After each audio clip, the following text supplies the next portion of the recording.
Now for a look at stories making headlines around the world, and the rift between the West and Russia is getting worse over a suspected chemical weapons attack in Syria.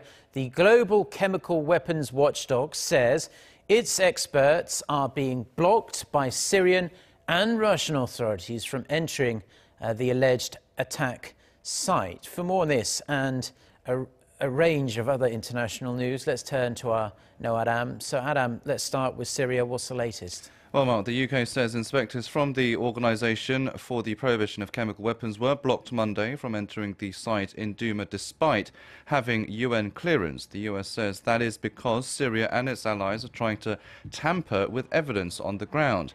In an interview with the BBC, however, Russian Foreign Minister Sergei Lavrov denied that was the case. He blamed the delays on retaliatory US-led missile strikes on Syria, which were held over the weekend.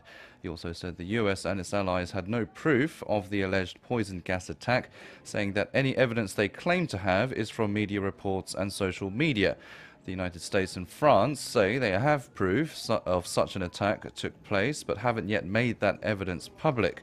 Inspectors from the OPCW would be able to establish what happened and who was to blame if they entered the site. They travelled to Syria last week to inspect the site, but have yet to gain access to Douma, which is now under government control.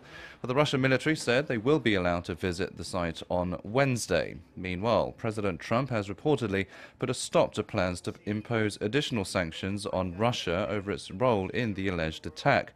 US Ambassador to the United Nations, Nikki Haley, had told a CBS interview that sanctions would be announced on Monday.